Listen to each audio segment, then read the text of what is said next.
All right, we're back for another lesson here. We're going to be talking about leadership today. And I brought in a guest speaker, Kevin Koch, who is a leadership master.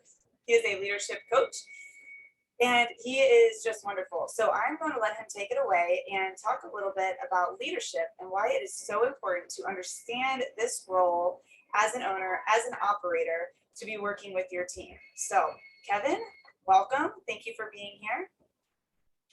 Well, thank you for having me, Lindsay. It is my pleasure. Absolutely. So tell us a little bit about why leadership is important as an owner, as an operator, especially of an assisted living company. Oh my gosh. This question has come up recently for me, and I would love to expound on it. In my own world, I'm creating a course around leadership. And leadership, the way that I understand it now, which kind of blew my mind, is that true leadership is being able to lead yourself. And when I first heard that, I was like, I'm not a good leader. I don't lead myself. I don't give myself commands and do it. And so it's been a journey of becoming a leader, because not everybody's born a leader. It's really who have you been surrounded by that's either taught you or didn't teach you. So when you learn the principle that leadership is just this ability to lead yourself, and then when you do that, people follow you. And so a leader is someone that has people following them. That was another really cool point that I learned. And there's a lot of people that will try to lead others when they have no business doing so, because they've not learned to lead themselves in various areas, which is very interesting if you break it down. Lead yourself how? Well, emotionally. If you show up to a business that you are managing or running or operating, and you have not checked your emotions and you're reacting, and you're not checking the culture of the company, that pulse of the company and where they are emotionally, because you're not in check of your own emotions, to that level, being able to respond instead of reacting, that comes from a leader. You know, most employees react and then they get fired or they walk out, but an owner can't react, has to be in check of their emotions, and has to be ultimately in control of their own, as we say, master of your own ship. And leadership to me is something, thankfully, it gave hope to me that anybody can be a leader. You just have to really make a decision that you're going to focus on you. So owning a business is an extension of you. And so if you're not focusing on you and leading yourself, your business will follow suit. And culture trickles down from the top. And so it has to be taught. And the best way to teach is through showing what it looks like to be a leader. The worst thing you could do is hire an employee. You must look for leaders, but you won't spot the leader unless you're a leader yourself. So learning to lead yourself, give yourself commands and do them, follow through, learn persistence. These are skills of successful people, and all successful people were first leaders. So you talk about leadership, leading yourself and being focused on yourself in your own business. So how do you separate that from being, I guess, maybe ignorant and being too focused on yourself, maybe like selfish, not coming across that way, but still being a leader while focusing on your team and making sure that they see that? Oh yeah, that's a great point. It's a great question. The way I like to remember it is that a great leader, well, a good leader is someone that gets others to think highly of them. But the exceptional leader gets others to think highly of themselves. Because when you're working around people, you want them to be operating at the highest level possible. If you really are fit for leadership. If you're some narcissistic, I don't want that person to look better than me, I'm going to, those things exist. Those are like, the worst kind of middle management. But a true leader wants to see the best in everyone else. They're not quick to judge or fire, but rather they look to lead and educate and let people know why something could be better. And they practice what they preach more than anything. They embody what it looks like to really live by these principles. Does that answer your question? Yeah. Now, here's the other part of your question, though. showing up as a leader, but not a bossy person. Showing that you care for them and their well-being. Nobody ever takes that personal.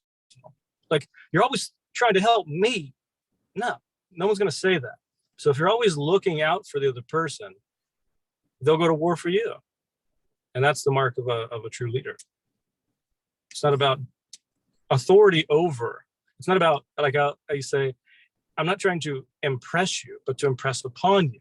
So when you show up as a leader, it's not meant for anybody to see. It's meant for you to show what they are capable of as well, embodying what you want them, how you want them to be. They say, do what I say, not what I do. No, do what you see me do, not what I say. It's the mark of a leader. That's awesome. So how could you be able to gauge yourself as a leader? Like, maybe somebody has always thought, I'm a leader, and yet they don't have anybody following them. And so if they go into this business thinking the same way, like, yeah, hey, I'm a leader, but still have a really difficult time hiring or keeping employees. I mean, like, how do you gauge yourself as a leader? Well, I would say that you don't know what you don't know. Ignorance is the only problem. And you all have blind spots, as we say, which are things about yourself that you don't even know that you could improve on or something like that. So being part of a network of people.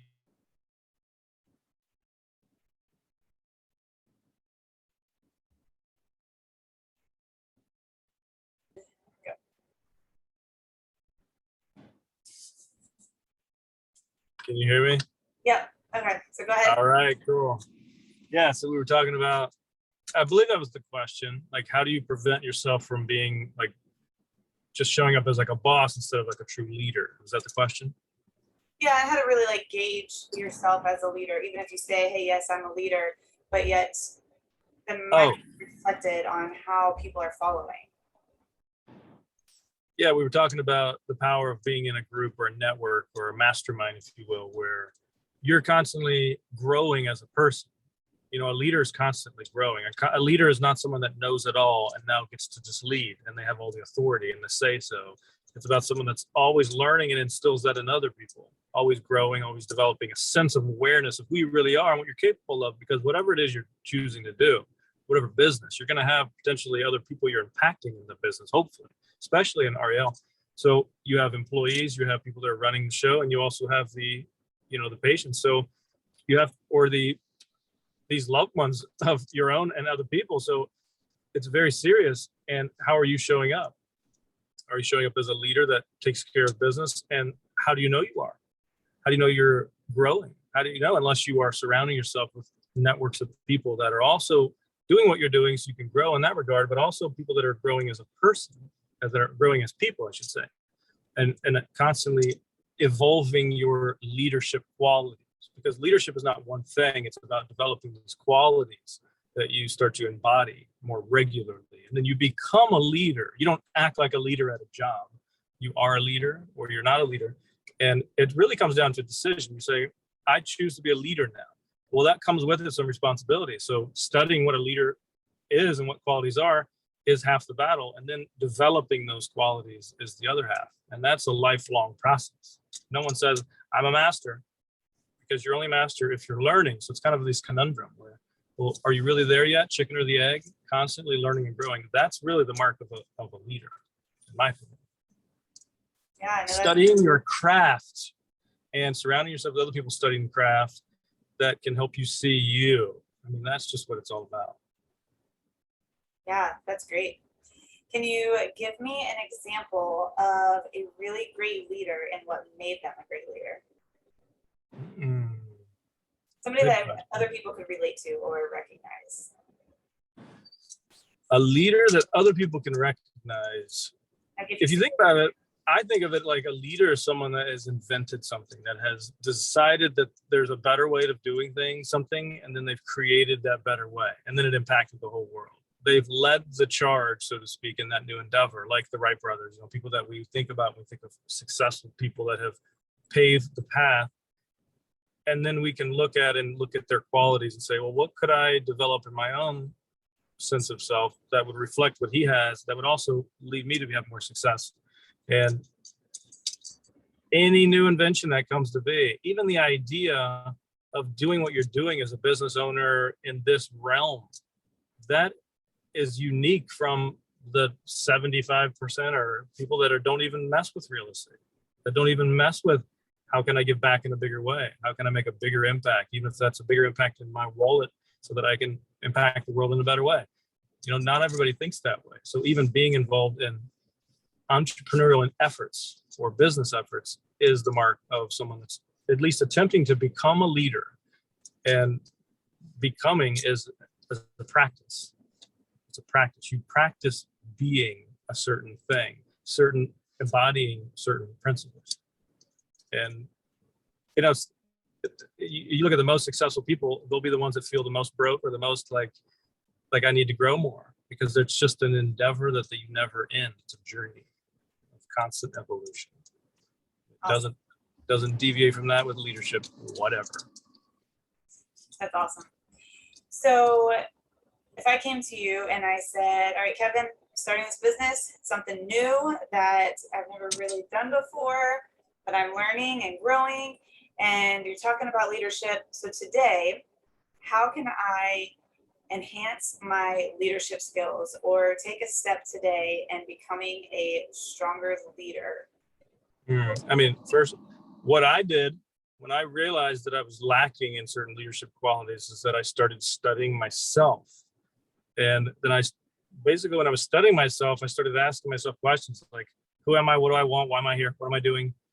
What's the impact I want to make? Because when you come from that place, that more of a visionary standpoint of I could have anything I wanted, really, if I just thought about it a little differently, it forces you to take on what we call leadership qualities. It's just what it is. And you become a leader as a byproduct of going after what you want. So when you study you, as I said, you'll find what you want and what really makes you tick. And if you're really honest with yourself, you're going after that, you will develop the leadership qualities that it takes to manifest that life, actually have that life come into reality.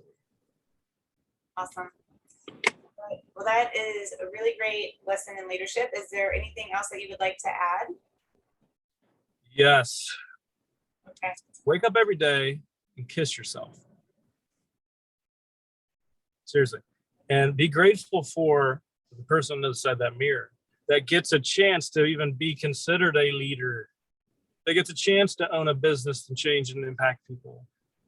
Be grateful for that. And when you get to know you and get grateful for you, man, leadership is just a secondary thing. You already were a leader as soon as you got to know you. As soon as you learn to recognize you can lead yourself. And that's the first thing you must do. You can't lead anybody else to lead yourself. So I would end on that note. Awesome. Love it. All right. Thank you so much, Kevin. I appreciate you. Absolutely.